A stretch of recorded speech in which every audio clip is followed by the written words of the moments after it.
Coming up next on Tech News Today, Verizon might be waffling on its purchase of Yahoo due to the recent hacking disclosures. Also, a new Surface All-in-One is apparently right around the corner. The challenges of improving connectivity in schools. We'll talk a little bit about that. Also, Sam Machkovech's review of Gear of War 4. And finally, none of this is real, and we know it because Bank of America says so. All that and more coming up next on Tech News Today. This is Twit. Bandwidth for Tech News Today is provided by CacheFly at CacheFly.com.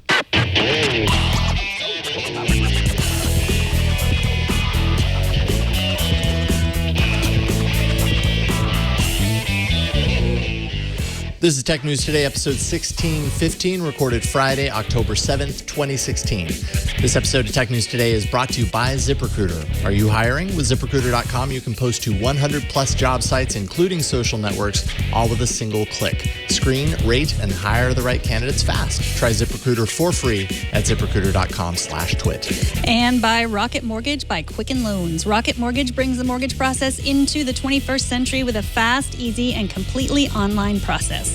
Check out Rocket Mortgage today at quickenloans.com/TNT. And by Blue Apron. Blue Apron will send you fresh, high-quality ingredients to cook delicious meals with simple step-by-step instructions right to your door. See what's on the menu this week and get your first 3 meals free with free shipping by going to blueapron.com/twit. That's blueapron.com/twit.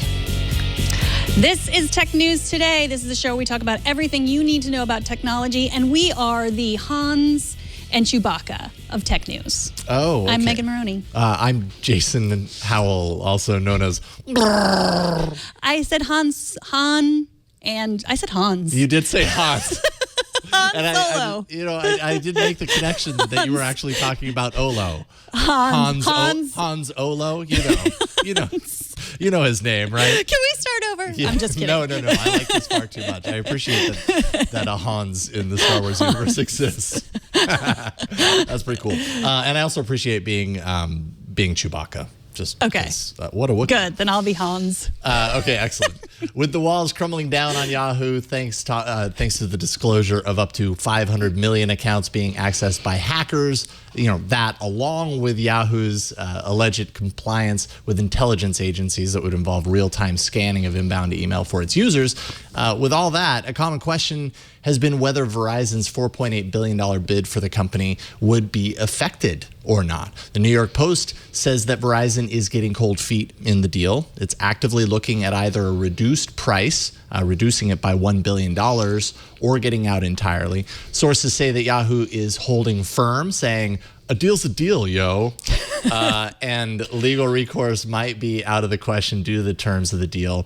Neither Verizon nor Yahoo would comment, of course, on this. Be surprised if they did. This makes sense that they would be upset, that Verizon would be upset at the Yahoo news. It just keeps getting worse and worse. Sure. But also, this is the New York Post. No one else has sources that are saying that, this specific thing. But, specifically, it seems a little weird. Like, give us a deal here, like Yahoo, like in the bargain basement. But yeah, I think they deserve a deal. I'm sure they would like to walk away from the deal. It's interesting that, Verizon owns TechCrunch. So it's like this one of these moments where like all of this media, ownership of media companies is weird, because it's like every time TechCrunch like posts a negative story about Yahoo, you wonder like what's going on in the back room there between them. I mean, I know they're supposed to. Good, yeah.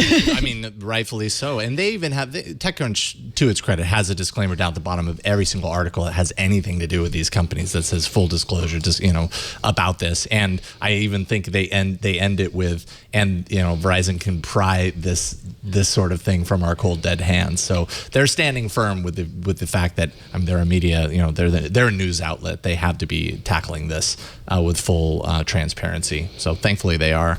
If this does influence the price that Verizon pays, if Verizon sticks with the deal at all, it could be the first time that government surveillance inside of a major tech product or a tech company like this could dramatically affect a sale of a company in this way. So that would be kind of a big deal, I think.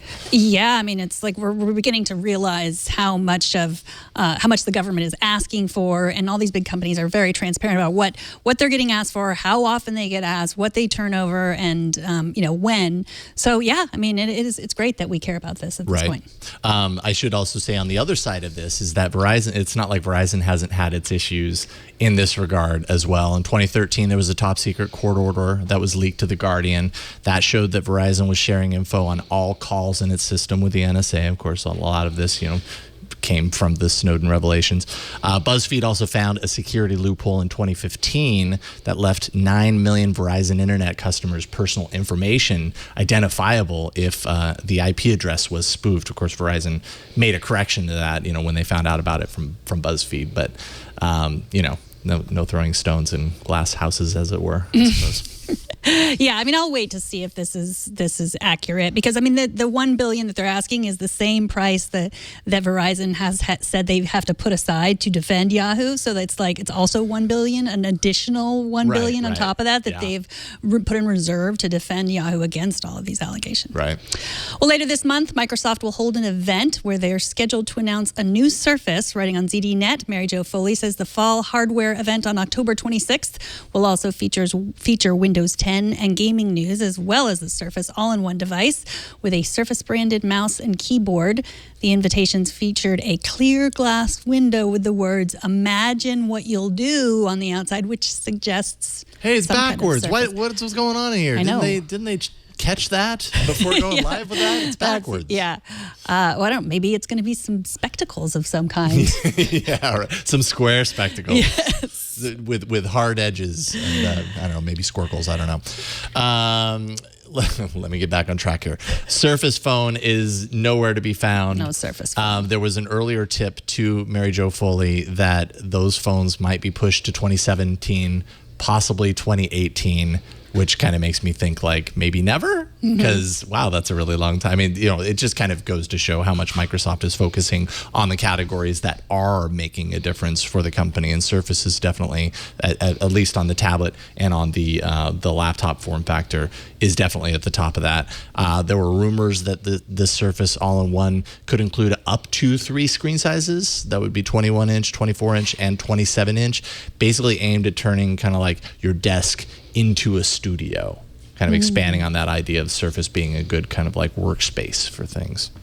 What if it's just going to be your Surface is your window, like that? Ooh. Like everywhere, every Surface is going to be Windows 10. You can't get out. Because before there were the Surface tablets and the Surface computers and everything, you had the Surface table, and so maybe now they're like, well, what other parts of the home can we Surface-ize? Maybe the window. I don't know. You could replace a window with a Surface tablet. Sure, why not? Yeah, I think that's totally going to happen. Yeah. Exactly. We haven't heard of Spotify, if Spotify is willing to pull the trigger on actually acquiring SoundCloud yet. But a key component of SoundCloud's unique offering is hitting Spotify and Apple Music beginning now. Both companies struck a deal with Dubset earlier this year, which means users of those services will now begin to see short-form remixes of tracks by other artists appearing in the music catalogs. The challenge, of course, has always been in identifying the tracks within a mix and then paying all of those who would own the copyright for those tracks and the music that's used within them, as well as the artists whose tracks were remixed, that sort of stuff. Dubset actively scans these tracks to identify those master recordings and has deals to pay everyone involved once they are identified. Long-form DJ mixes is the obvious next step, and it's the thing that I find, is kind of a bummer that's missing from a lot of these music services. That's next, according to Dubset, although they don't have official timing on that. But that's really complicated because, a DJ mix could have 20 songs intermixed, within the whole thing. And so then it's a matter of using Dubset to kind of identify what all those tracks are, who's involved with them all, and make sure that a portion of of the money that's made off of that goes to the right people. I'm so glad that you pulled these stories out of the news, because to me, I'm like, what is a remix? What are these things to people? But apparently 170 million listeners go to SoundCloud every month for these so-called remixes. Mm-hmm. These remixes, if that is what they're really called. And I listened to one this afternoon. They are real. But is this a slap in the face for SoundCloud? Because this was something that SoundCloud had, and they were supposedly going to get sold to Spotify, as you said. But now if Apple Music has it and Spotify already has it, like what else does SoundCloud have? Well, SoundCloud, I mean, remixes is a part of what SoundCloud is doing, allowing people to kind of like create their own remixes of music that's familiar, and then, you know, using kind of this type of identification. Those people that you've remixed, you know, can get paid a little bit of something through the service. That's a piece of it. You know, another greater piece of it is just the greater infrastructure that's built around individual creators making music and uploading it piecemeal. And you can't do that to Spotify. You can't do that to Apple Music. I mean, you can submit, you know, and become part of the library, I think, to those services if you have, you know, if you go through kind of a formal process. But it's not the same thing. Like on Spotify, it's more like a social network, right? Like kind of like YouTube. You set up an account, you decide, I'm going to upload my 5 tracks that I'm working on right now to it, and it's very user gen, you know, and that's a pretty big component. But I do think that this pulls some of the value out of the deal. This is definitely something that would be beneficial. Having said that, these deals were in the mix earlier this year. So if that's the case, then, you know, Spotify already knew that they had this access going into these negotiations with SoundCloud. So maybe it won't make that much of a deal. Maybe it's that other stuff that they really want. And we often talk about like Apple Music and Spotify being the only two in the game. I mean, the main two. But of course, you subscribe to Google Play Music. Mm-hmm. That's your service. And you say a lot of these remixes are available on YouTube. That's how you get them. Yeah, you do a search there, and a lot of the YouTube music content gets funneled into the Play Music content through search and stuff. So anytime I'm looking for a remix of sorts, usually it ends up popping up through a YouTube upload. And YouTube does a lot of this too, right? They're constantly scanning and making sure, you know, they made these deals over the past however many years to make sure that rights holders get that money, even though the wires can get crossed and it can be kind of confusing. They've got the scanning in place to take care of that. Well, BMW, Toyota, and insurance company Allianz formed a partnership to license the technology of big data startup Notto. As the autonomous car race heats up, the company's deal is not just a partnership and an investment, but an agreement to share safety info through Notto's platform. As this self-driving car space is moving faster than some people can say Tesla's autopilot, it's important to remember that sharing safety data is part of the U.S. Department of Transportation's federal guidelines for self-driving cars. And it makes sense despite how bullish some people, me for example, are about robot cars. As AI begins to shape different parts of our lives, it becomes more and more important that big companies like this share their data. And Notto's co-founder, Stefan Heck, told Recode it took a year of convincing to get BMW and Toyota to share theirs.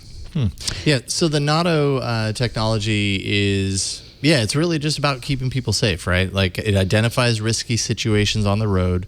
It alerts the driver so that they can refocus and make sure and try to avoid the accident. It kicks off, there's like a front-facing, there's a camera that shoots out onto the road, but there's also a reverse camera that shoots into the cab like you can see in the screenshot here.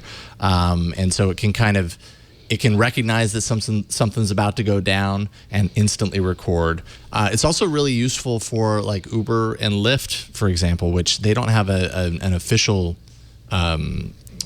cooperative deal, let's say a corporate deal between the two. But through the Drivers Association, Uber and Lyft drivers can do this because, you know, there might be unruly passengers in the passenger seat. And so they can kind of on demand fire off a recording that sends like a call out to the fleet manager and streams video live to them so that they can monitor and take action if needed.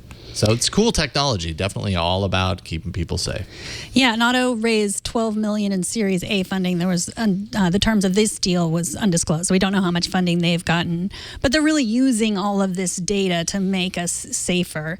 And I mean, it's really good to hear that people are sharing. We talked about the AI partnership last week or earlier this week, because a lot of this is just like the algorithms are just this black box. We don't know what's going on. But if we're going to talk about like whether or not a car knows the difference between a child and a plastic bag, like we want them to open up this information to everyone. Yep, for sure. All right, the history of the Note 7, Chapter 12. Not again. After an official recall replaced potentially dangerous Note 7s with probably not dangerous Note 7s, that is. That one probably not dangerous Note 7 burned to a crisp on a Southwest Airlines flight. We talked about it a little bit earlier this week. That re-sparked the debate on whether these devices are even safe at all, whether I should continue putting this in my pocket or charging it next to my bed. And now Sprint, AT&T, and Verizon are opening up exchanges to those who've received even a replacement Note 7, allowing customers to trade in for any other device in their stores. And also, earlier this week, the U.S. Consumer Product Safety Commission stepped in to perform another formal investigation into the safety of these newer replacement models. Supposedly, we're going to hear sometime next week what they determined there. T-Mobile is the only one that's kind of out on an official statement that says, even if you have a replacement model, you can get it replaced. They have their remorse policy, which is like a 14-day return policy where you can trade it or get your money back or whatever. So they're still kind of sticking to that. Maybe they'll change their tune. And you have no remorse. You have no remorse. You're just sitting there putting that thing in your pocket like...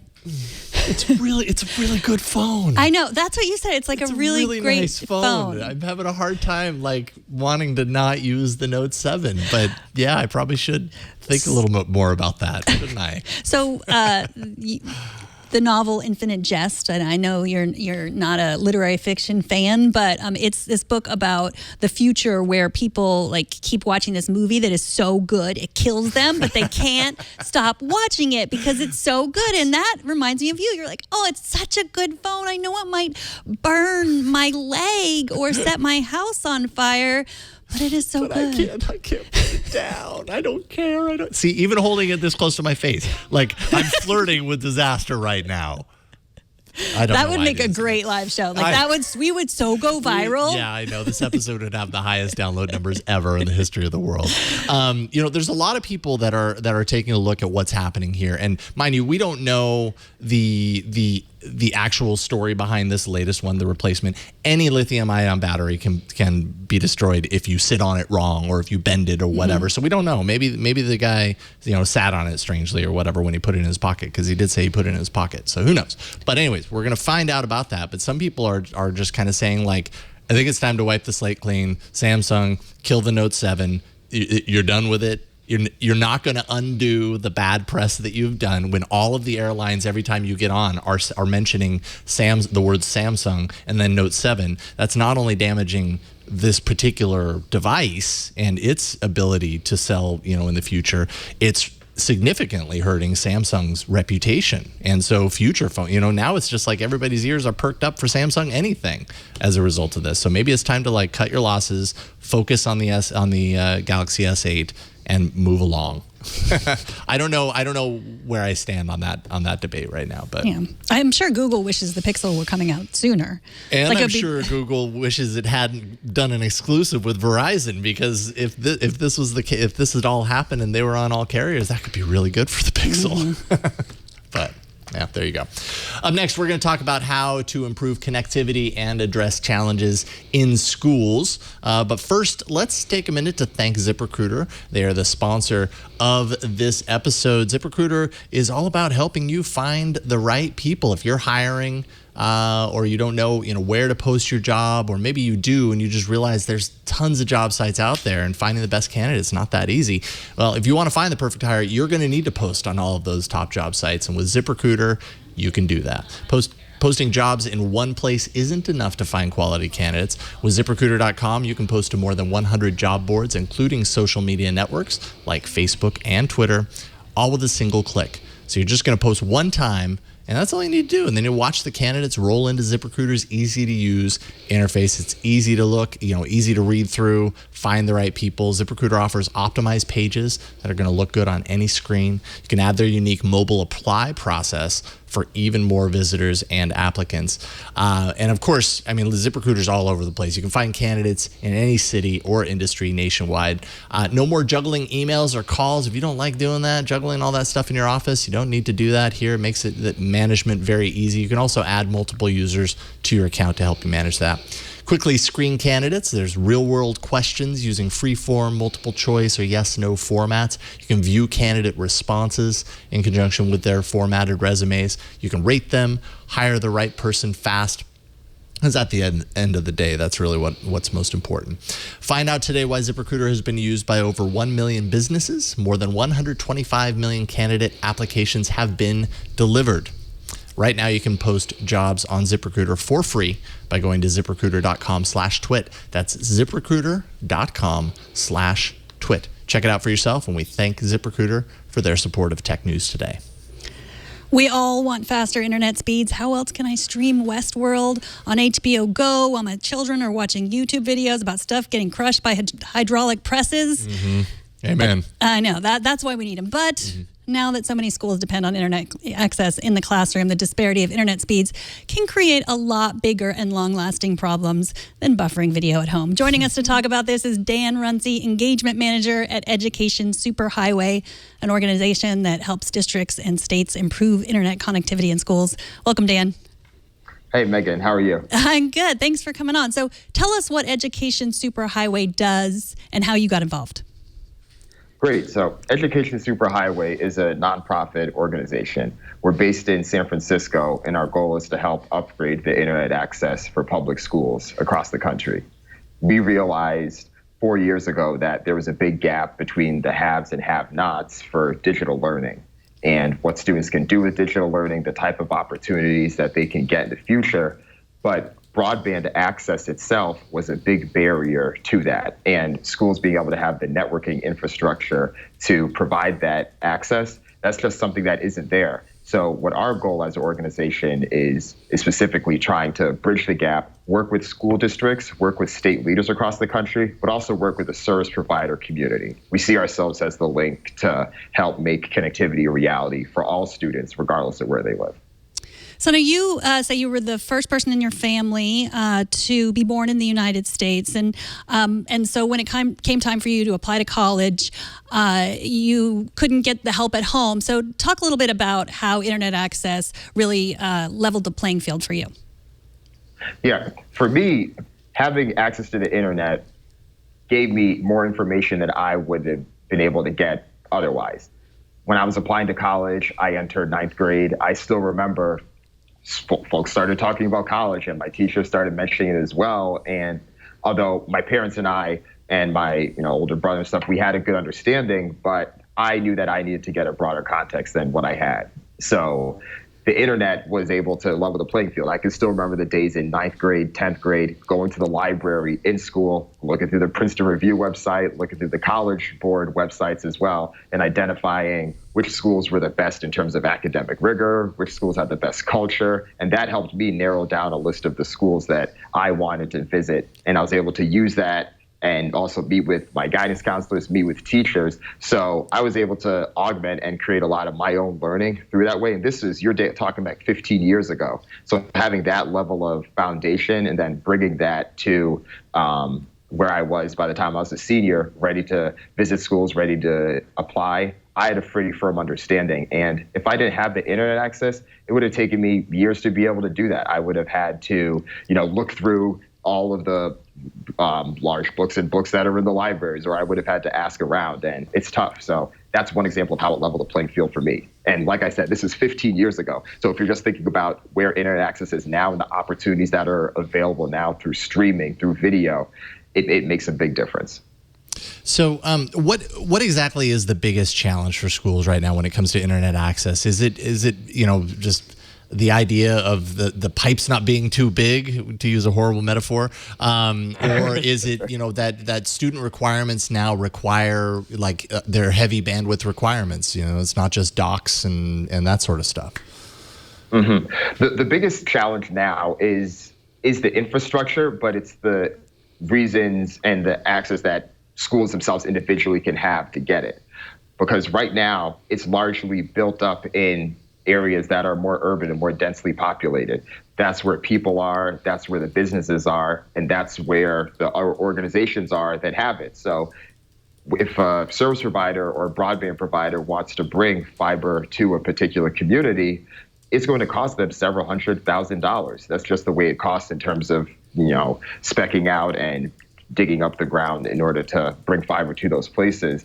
But that makes sense for an urban area. But if you're talking about rural pockets in the country where not a lot of folks live, that can be a bit more challenging. So when school districts themselves are in many cases, one of the principal buyers of that, that's a large bill that they have to foot themselves if they're to do it. So it's merging the economic reality of broadband infrastructure and how that's affecting students that don't live in areas that may have access to that. So right now, we do see a gap between those students that live in urban areas versus those students that live in rural areas and the amount of broadband that they're able to have.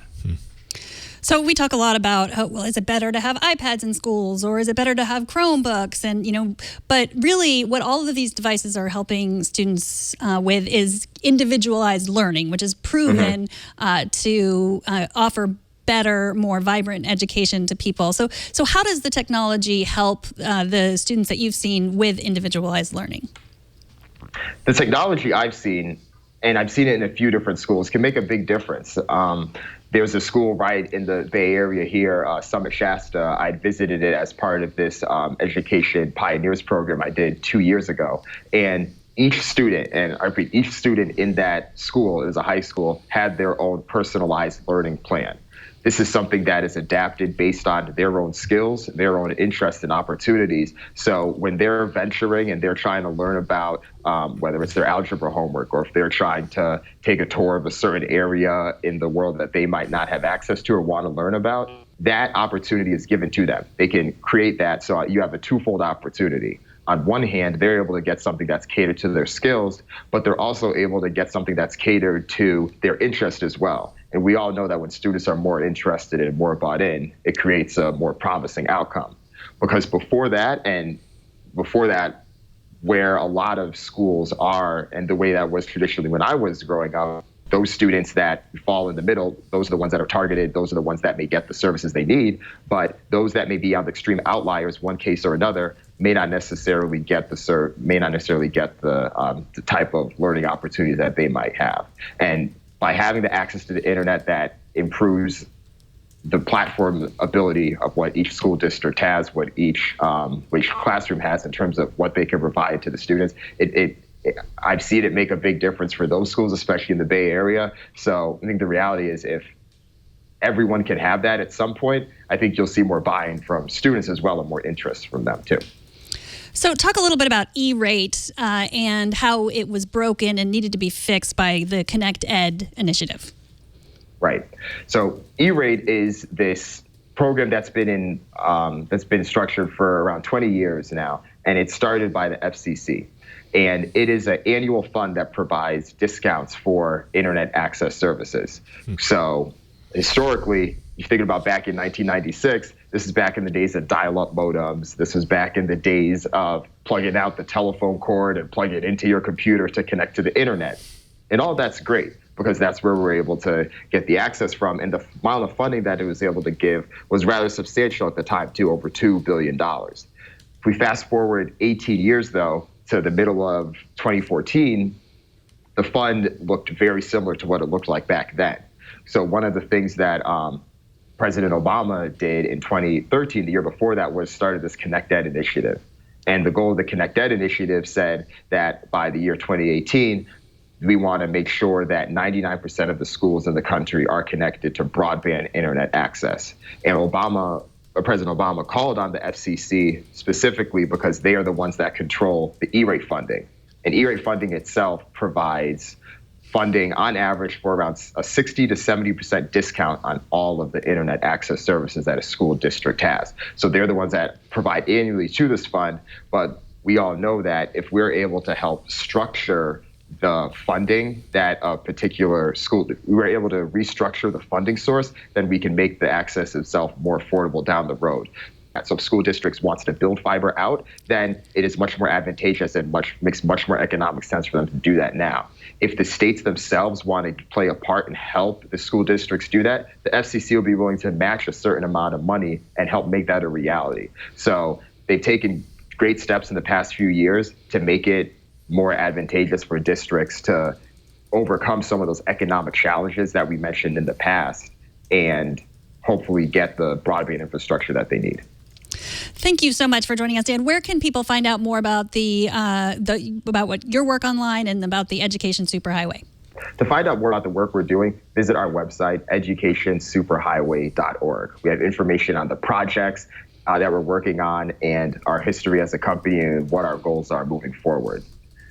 More specifically, if folks want to see what their specific school districts in their area or in their neighboring area are paying for internet access, or how much bandwidth they're getting, they should go to another one of our websites called compareandconnectk12.org. That's a tool that we call our Kayak or our Expedia for internet access. They can type in the name of their school district and see how much that cost or how much that service compares to other school districts around them, and hopefully use that information to get a better deal for themselves. Awesome. Thank you so much, Dan. And Dan also is at danruncie.com. He didn't plug himself, but that's where you can find more information about Dan. Thanks so much for coming on. Great. Thank you. Appreciate it. Yeah, best of luck. Take care. Bye. All right. We have a voicemail. Doesn't happen all the time, but we have one, I think, and we're going to play it. It's about the PlayStation VR. Take it away. Hey, Jason and Megan. This is Chris from Tampa, Florida. I got a question on Wednesday's show. You were talking about the PlayStation VR. Is that capable of actually having two headsets going at the same time, or is it just strictly limited to one? Enjoy listening to you all on your show, and thanks for the great job you're doing. Have a good night. Thanks for calling and leaving us a voicemail. Anyone can do that. And I can't remember the number, but I'll tell you later.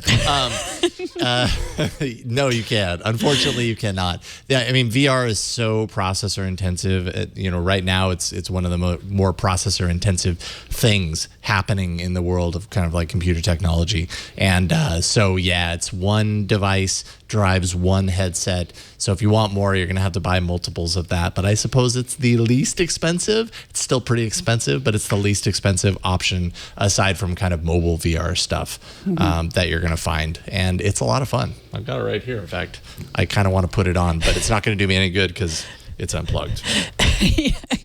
Well, once you start using VR long enough, I think you'll realize that you will lose all family, friends. You won't have anyone to talk to. You really only need one. That's what I believe. After the break, Sam Machkovech is here with his weekly gaming news roundup. But first, let's take a minute to thank Rocket Mortgage by Quicken Loans, the sponsor of this episode. Now, after you hear Sam's report on this week's gaming news, you will undoubtedly decide that you need to buy a new house that's big enough for a dedicated virtual reality room. Of course, you might have to move out of your current house, like I said before, too much VR. Your family doesn't want to be around you anymore. And you should totally buy a new house. Do not let the outdated mortgage process slow you down. Rocket Mortgage brings the mortgage approval process into the 21st century. It's basically mortgage, but in VR, sort of. Kind of. It's fast, it's powerful, it's completely online. Rocket Mortgage has taken all the complicated, time-consuming parts of applying for a mortgage out of the equation. Hate searching through stacks of old files and paperwork? With Rocket Mortgage, you can easily share your bank statements and pay stubs at the touch of a button, helping you get approved in minutes for a custom mortgage solution that's been tailored to your unique financial situation. With Rocket Mortgage, you can do all of this on your phone or your tablet. It's a quick online process that you can manage from the convenience of your couch. So if you're looking to finance your mortgage or buy a home, check out Rocket Mortgage today at quickenloans.com/TNT.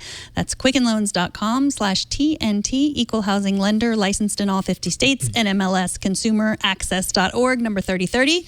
And we thank Rocket Mortgage by Quicken Loans for their support. All right, this week has plenty of ammo when it comes to big gaming announcements, and joining us, as he always does, almost always anyways, on Fridays, is Sam Machkovech from Ars Technica. How's it going, Sam? I'm sorry, am I being condemned for my not quite perfect attendance record here at twit.tv? Almost perfect. I could be out there in the beautiful, not sunny at all Seattle right now in my shorts, and I'm here with you fine people. And you know what? We are happier because you are here. True. Don't go anywhere, Sam. We love you, Sam. I can't believe I just said the L word, but I did. Don't go. No, come back. I promise I have good stuff to talk about. All right, what do we got? So much gaming stuff this week. Where do you want to start first? All right, let's start with Gears of War 4. You posted an exhaustive review of the game. What is your take? Well, some of it is exhausting, I will say. Gears of War 4, the 5th game in the series, because they had a spinoff called Gears of War Judgment a few years back. This is the first Gears of War for the Xbox One console. It's also the first Gears of War game for that was being launched on Windows PCs. There have been other Gears of War games on Windows PCs before, but this is the first to come out day and date on both a console and Windows. And the really good news is this is possibly the best PC game published by Microsoft since the Flight Simulator days. Wow. We're talking about every bell and whistle you can imagine in terms of customizing your play, customizing every visual tweak, having an incredible benchmark utility, and having a beautiful looking Unreal Engine 4 game. It's all wrapped up in a package that performs so well on most systems. You can have a system that I would call worse than virtual reality ready. VR has a certain spec of the GTX 970 video card. There's just like a $150 video card at this point. You can have something that's that good or maybe a little worse and run this looking better than on Xbox One. The performance is unreal. Pun intended. You can get 60 frames a second refresh with a ton of visual toggles on and have a really beautiful looking game. Now, it's split into 3 parts in terms of the actual gameplay, and one of those is terrible, the campaign mode. I actually was shocked to see critics say they like this mode. I believe they are taking incredible drugs and prescriptions. I want them. This was one of the worst, most obnoxious single-player campaigns I've ever played in a shooting game, in which the characters are flat. The lack of strategy in the combat is really frustrating. Every single place I looked for something I would enjoy, I couldn't find, whether I wanted something dumb or something intelligent. Every sort of checkbox I would like for an action video game totally failed here, even though it looked gorgeous. However, there's also a pretty exhaustive online gaming suite. We've got cooperative and competitive modes. We have versus combat. We have cooperative horde mode, horde being where a bunch of enemies that are controlled by the computer just come at you in waves and you and your friends team up to deal with them.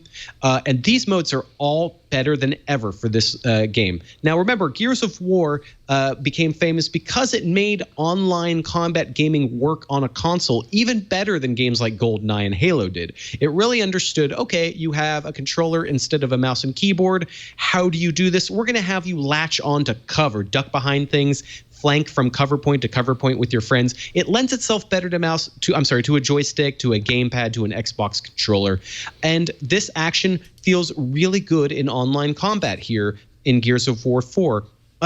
It's just I've had a really good time playing the online stuff. Unfortunately, Microsoft has tried to slap in one of these collectible card systems, which it feels like every game has one these days because they think people will pay $2 to $5 a pop to add more of these little customizable cards that give you extra boosts and extra cosmetic things like hats and outfits and fancy colors for your guns. That stuff, take it or leave it. There's an actual really good game here in terms of the kinds of weapons, the really bloody explosions when enemies go boom, all that sort of stuff that is actually fun to play and has strategic depth is here. So if you have an Xbox One and you want a good online shooter, cool. If you've got a Windows 10 PC that's pretty powerful, definitely get this just to unlock a lot more power through DirectX 12, which is current strong Windows 10 gaming protocol than you would have expected. So much better than I expected. I go into these sort of big, dumb shooter games with low expectations, and I was pleasantly surprised, at least at some of the package. Yeah, but it's not in VR.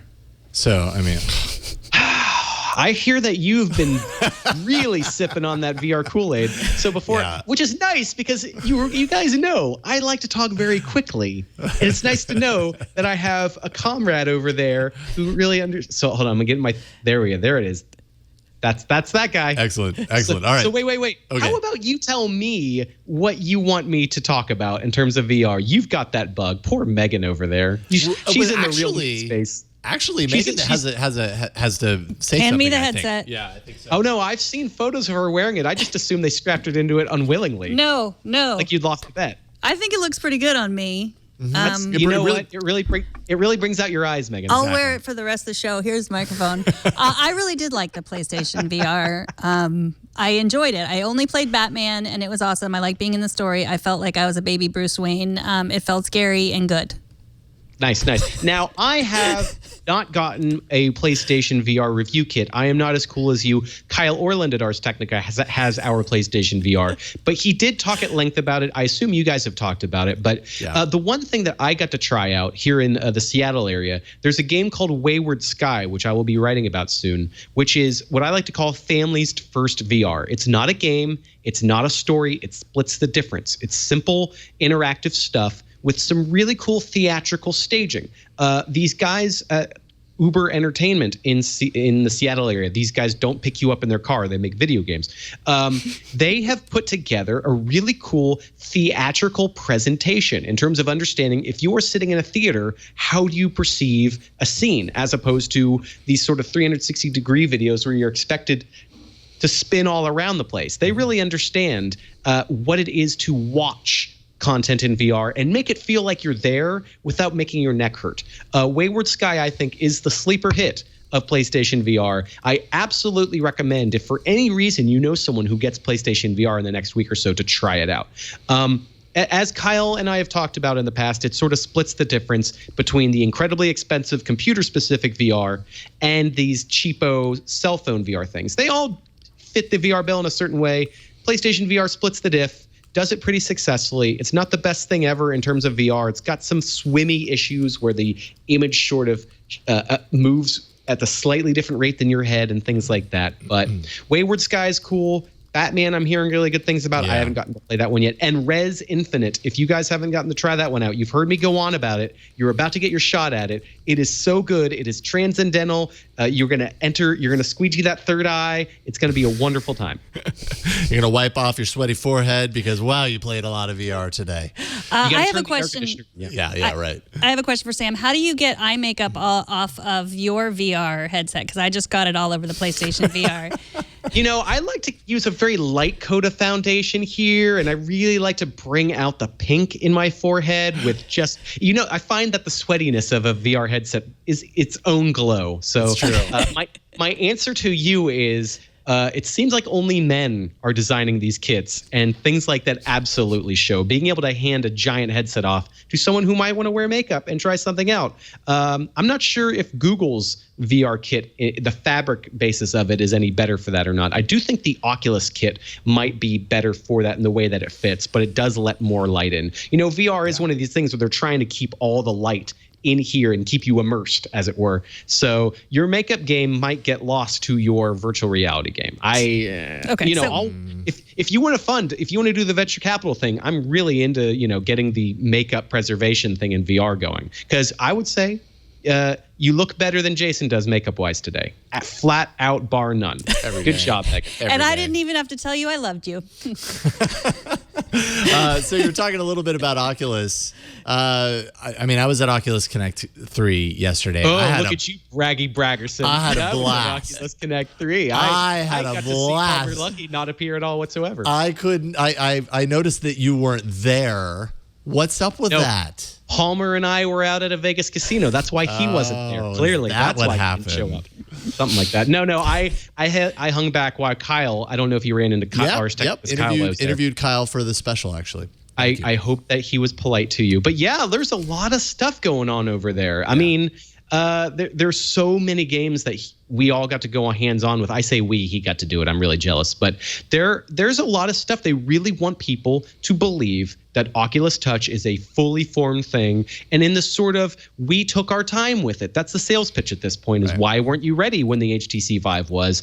And now they can say, whether it's true or not, that they had stuff cooking, that they were trying to get real full games ready in time for its November launch. Those are there. There's more stuff that's not going to be out until next year. VR is one of these weird things where the games aren't totally done yet. So everything that is being shown off at Oculus Connect looks really cool, but it's going to be coming out in stages, in waves. Whether that really pushes the mainstream into buying all this stuff or not, that's still a big question. Because again, here's my issue with the Oculus Connect events, the way they show off this VR. That is just as difficult to set up in your home as the HTC Vive, which I have a whole Vive pit over in my room, and that's crazy. It's not a convenient thing. It's cool, and I'm really glad I did it, but I think Oculus Touch, these motion controllers and the cameras they require, I think it's going to be really interesting to see how those play out in homes with your own lighting, with your own sunlight coming into the rooms, how that plays out. Because again, these webcams that they use are not the same as the HTC Vive ones. I just keep looking over there very long and like, hi guys. I'll be with you in a second. Yeah. But I really am curious until they give us the cameras, give us the controllers and say, hey, use this in your home with your lighting, your comfort level, other people sitting around in the room.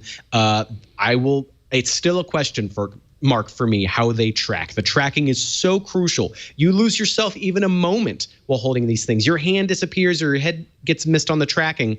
That's it. Game over, man. Game over. Yeah, it'll take you right out. I can say in my time with the Oculus Touch controllers yesterday, of the three control mechanisms that I've used, it's my favorite, if only because I really enjoy the extra dimension that you get from being able to kind of track your fingers. Like in I Expect You to Die, there's a part where you have to press a button on the console, and you can't just, with another controller, you'd have to go like this and, with your fist closed and motion towards it. But with the Oculus Touch, it can track your finger. It knows that you put your finger out, and it just kind of brings you a little bit closer to that kind of immersive quality. Well, the thing is, there's so many buttons on the thing that you're probably not going to use. The best games for these systems use very few buttons, and Oculus Touch does give you that little bit of fake tracking. It's not tracking your hand totally. It's sensing sort of one of three positions, but that's still better than having to reach for and find the button. Because otherwise, the way the buttons are set up is not... You have to sort of get yourself out of virtual reality and remember, that's where the A and the B and the X and the Y and the joysticks are. It's nice to just like, here's my finger, here's a trigger, let's pretend I'm in another place, and I think I want to use it. I really want to see how games have been finalized with it, because I recall my issue was in some gun games, it didn't feel like I was holding a gun. It felt like I was holding this weird futuristic orb. Mm-hmm. And so holding the orientation of the gun for me didn't quite sync up with my head. So I want to see how that pans out. But Kyle is flipping about it. He loved how it played out. I'm just going to go, give my old buddy Palmer a call, see if he can hook me up with an extra kit. Assuming he's not, doing a political speech tour this weekend, I think he'll have some time. Yeah. Awesome stuff. Thank you so much, Sam. Always a pleasure. And yes, every single Friday. I don't know why I said almost. It's not true. Sometimes I have to go do some chores. I have to, do some laundry. I have to write love letters to you guys. There's a lot of time that comes out of my very serious work. But now I'm going to hang up on you guys. I just got a copy of a very weird game, Shadow Warrior 2. The first one was made in the 90s. It was a Duke Nukem era game with a bunch of dumb commentary and blood everywhere. It raised my blood level a lot. I actually had to take a bath before coming on the show because it was that intense.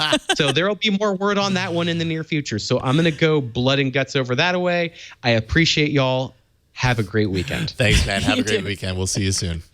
TNT's fan of the day is Ron Mason on Google Plus, who shared this picture of us looking a little too happy to be recording an episode of Tech News we're today. We're off in the distance, just like the craziest big I think those are fake smiles. Those are our fake smiles. Sometimes we give the fake smiles, but I'm glad you captured it.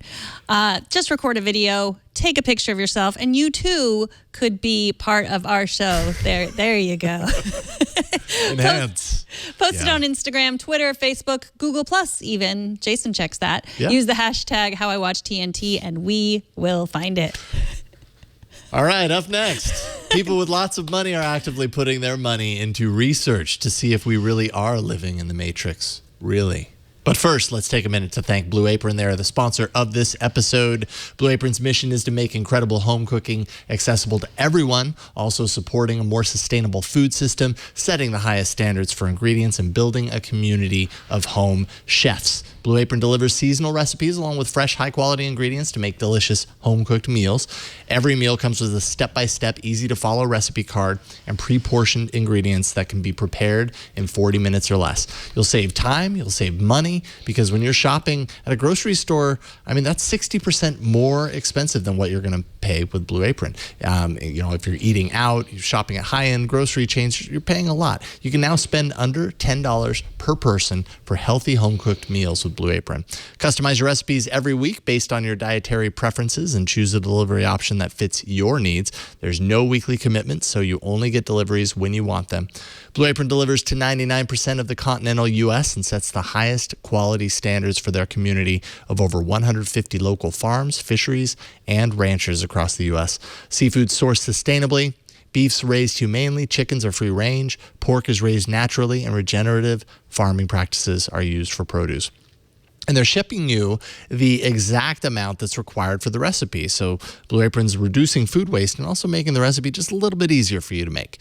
Whether it's Japanese ramen noodles, wild-caught Alaskan salmon, or heirloom tomatoes, you're going to realize that Blue Apron is bringing you the very best in food. Blue Apron not only supports a more sustainable food system, it supports happy and healthy families. Because when you're cooking together, you're building strong family bonds. Research shows that Blue Apron families cook nearly 3 times more often. New recipes created every single week by Blue Apron's culinary team, not repeated within the year. So you can get meals like crispy chicken milanese with warm Brussels sprouts, celery, and potato salad, Thai green curry chicken and squash with yu choy, jasmine rice, and cashews. There's roasted pork steam buns. This one always sounds good to me. With black garlic, mayonnaise, and spicy cabbage slaw. I could eat that. Seared salmon and fall vegetable hash with apple brown butter dressing. Sounds delicious as well. And a whole lot more. You got to check it out on the site. Check out this week's menu and get your first 3 meals free with free shipping. All you got to do is go to blueapron.com/twit. You're going to love how good it feels and tastes to create incredible home-cooked meals with Blue Apron. So don't wait. Visit blueapron.com/twit, and we thank Blue Apron for their support of Tech News Today. So back in June, on stage at the Recode Code Conference, I think we talked about this a little bit, SpaceX and Tesla CEO Elon Musk answered a question that was asked of him about whether he thinks it's possible that we are all living in a simulation of some sort. He put the chance of that at 1 in billions, which I think was a positive remark, like, it could happen. I guess that's better than no chance at all. He's saying that the rapid rate of development of our own systems, starting with Pong and then now to virtual reality and kind of beyond, make it a certainty that we will someday create a virtual world that is indistinguishable from our own sometime in the future. He's thought about the simulation hypothesis a lot, and now... And the world thought it was crazy talk, but apparently it's not, because according to the New Yorker profile on Sam Altman, who runs Y Combinator, 2 prominent tech billionaires, unnamed in the article, are funding scientific research to see if it's possible to break us out of this simulation, because what we all want is to be broken out of this simulation, right? Is this just a horrible simulation we need to start over? Press the reset button? Yes.